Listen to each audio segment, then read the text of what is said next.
ایک نظم سماعت کریں۔ نظم کا عنوان ہے فرمائش۔ مجھ سے کہنے لگی شریک حیات، شعر مجھ پر بھی کوئی لکھیے نا۔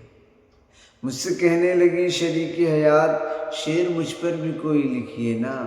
کچھ قطع ہی یا ربائی ہی یا غزل اس غزل پہ کہہ دیجیے۔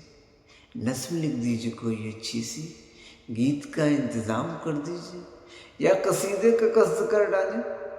مرثیہ کی ابھی نہیں حاجت، مثنوی میں ہی وجد کر ڈالیں۔ مرثیہ کی ابھی نہیں حاجت، مثنوی میں ہی وجد کر ڈالیں۔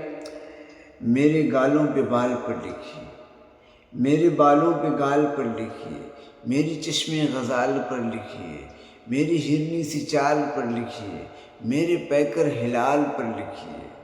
ہے خلاصہ کلام یہ کہ آپ میرے حسن و جمال پر لکھیے۔ ہے خلاصہ کلام یہ کہ آپ میرے حسن و جمال پر لکھیے۔ میری سکھیاں سوال کرتی ہیں، مجھ سے وہ چھیڑ چھیڑ کہتی ہیں، بول تیرے میاں تو شاعر ہیں، شاعری تجھ کو وہ سناتے ہیں؟ اب بھلا آپ ہی بتائیں، خود کو شاعر بے باک لکھتے ہیں، اپنے زخموں کو چاک لکھتے ہیں۔ میرے بارے میں اگر نہیں لکھا، لوگ سمجھیں گے خاک لکھتے ہیں۔